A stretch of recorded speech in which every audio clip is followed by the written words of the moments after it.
નમસ્કાર ખેડૂત મિત્રો, તો ફરી એક આજના આ નવા વિડીયોમાં તમારું સ્વાગત છે। તો મિત્રો આજે આપણે વાત કરવાના છે કે પીએમ કિસાન યોજના હેઠળ 22મા હપ્તાની તારીખ જાહેર થઈ ગઈ છે। તો મિત્રો 22મા હપ્તાની તારીખ જાહેર થઈ ગઈ છે અને આ તારીખે આવશે 22મો હપ્તો। અને મિત્રો આ વખતે હપ્તામાં વધારો કરવામાં આવે છે। તો હપ્તામાં કેટલો વધારો થયો છે અને મિત્રો આગળના હપ્તા ના મળ્યા હોય તો આ વિડીયોને અંત સુધી જોઈ લેજો, એટલે તમને ખબર પડશે કે હપ્તામાં કેટલો વધારો થયો છે અને આગળના હપ્તા ના મળ્યા હોય તો તેના માટે શું કરવું। તો મિત્રો વિડીયોને શરૂ કરતાં પહેલાં તમે ચેનલ પર નવા હોય તો ચેનલને સબસ્ક્રાઈબ કરી દેજો અને વિડીયો પસંદ આવે તો વિડીયોને લાઇક કરી દેજો।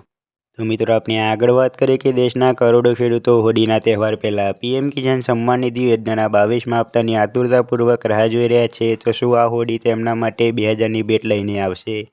તો મિત્રો પીએમ કિસાન યોજના હેઠળ સરકાર દ્વારા ખેડૂતોના ખાતામાં 21 હપ્તા જમા કરવામાં આવે છે અને મિત્રો હવે ખેડૂતો 22મા હપ્તાની આતુરતાપૂર્વક રાહ જોઈ રહ્યા છે। તો મિત્રો હોળીના તહેવાર પહેલાં ખેડૂતોના ખાતામાં 2000 જમા થશે કે નહીં, આ સવાલ દરેક લાભાર્થી ખેડૂતના મનમાં છે। આ યોજના હેઠળ સરકાર ખેડૂતોને વાર્ષિક 6000ની આર્થિક સહાય 3 સમાન હપ્તામાં પૂરી પાડે છે। હવે 22મા હપ્તાને લઈને એક મોટું અપડેટ સામે આવ્યું છે, જે દર્શાવે છે કે ખેડૂતોની આ રાહ ટૂંક સમયમાં પૂરી થઈ શકે છે। તો મિત્રો 22મા હપ્તાને લઈને એક મોટું અપડેટ સામે આવી રહ્યું છે કે હવે ટૂંક સમયમાં ખેડૂતોના ખાતામાં 2000નો 22મો હપ્તો જમા થઈ શકે છે। હવે મિત્રો આપણે આગળ વાત કરીએ કે સરકાર પીએમ કિસાન સન્માન નિધિનો 22મો હપ્તો ક્યારે મોકલશે, એટલે કે મિત્રો સરકાર દ્વારા 22મો હપ્તો ક્યારે જાહેર કરવામાં આવશે। તો મિત્રો સરકારે હજુ સુધી સત્તાવાર તારીખ જાહેર કરી નથી, પરંતુ ઘણા મીડિયા અહેવાલો અનુસાર હોળીના તહેવાર પહેલાં ખેડૂતોના ખાતામાં 2000 ટ્રાન્સફર થઈ શકે છે। આનો અર્થ એ છે કે પીએમ કિસાન સન્માન નિધિ યોજનાનો આગામી 22મો હપ્તો 3 માર્ચ 2026 પહેલાં ખેડૂતોના ખાતામાં જમા થઈ શકે છે। તો મિત્રો સરકાર દ્વારા હજુ સુધી સત્તાવાર તારીખ જાહેર કરવામાં આવી નથી, પરંતુ ઘણા મીડિયા અહેવાલો અનુસાર હોળીના તહેવાર પહેલાં ખેડૂતોના ખાતામાં 2000 ટ્રાન્સફર થઈ શકે છે તેવું માનવામાં આવે છે। એટલે કે મિત્રો 3 માર્ચ 2026 પહેલાં ખેડૂતોના ખાતામાં 2000 ટ્રાન્સફર થઈ જશે।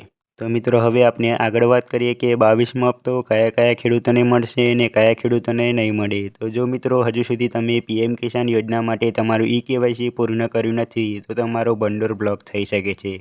એટલે કે મિત્રો તમારું ઈ-કેવાયસી બાકી હશે તો તમારા ખાતામાં 2000 જમા થશે નહીં। તો મિત્રો સરકારે સ્પષ્ટ કર્યું છે કે ઈ-કેવાયસી વિના કોઈ હપ્તો ટ્રાન્સફર કરવામાં આવશે નહીં। વધુમાં જો તમારું બેંક ખાતું આધાર સાથે લિંક નહીં હોય તો તમારા ખાતામાં પૈસા જમા થશે નહીં। તો મિત્રો આ બંને કામ પૂર્ણ કરવા ખૂબ જ અગત્યના છે, તો તમારે પણ બાકી હોય તો જલ્દીથી જલ્દી કરાવી લેજો।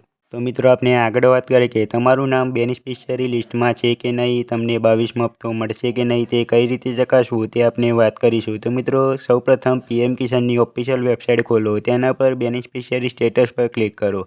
ત્યારબાદ તમારે મિત્રો મોબાઈલ નંબર અથવા રજિસ્ટ્રેશન નંબર નાખવાનો આવશે। તે નાખ્યા બાદ તમારા એકાઉન્ટની સંપૂર્ણ માહિતી દેખાશે। અહીં તમે જોઈ શકો છો કે તમારો 22મો હપ્તો તમને મળશે કે નહીં મળે, એટલે કે અપ્રૂવડ હશે કે પેન્ડિંગ।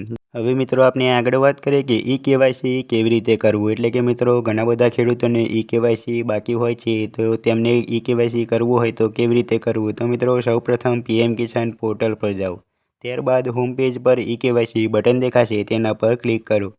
ત્યારબાદ મિત્રો આધાર નંબર નાખવાનો આવશે તમારે। આધાર નંબર નાખ્યા બાદ ઓટીપી વેરીફાઈ થશે। ઓટીપી વેરીફાઈ થયા બાદ તમારે સક્સેસફુલનો મેસેજ આવશે।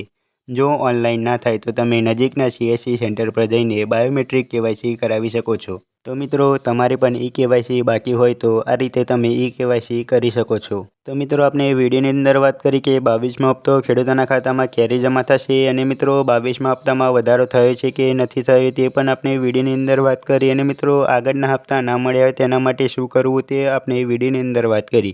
તો મિત્રો તમને વિડીયો પસંદ આવે તો વિડીયોને લાઇક કરી દેજો, શેર કરી દેજો, અને મિત્રો વિડીયો અંતર્ગત કોઈ પણ પ્રશ્ન હોય તો કોમેન્ટમાં જરૂરથી જણાવી દેજો। અને મિત્રો તમે ચેનલ પર નવા હોય તો ચેનલને સબસ્ક્રાઈબ કરી દેજો। મળીએ આગળના વિડીયોમાં।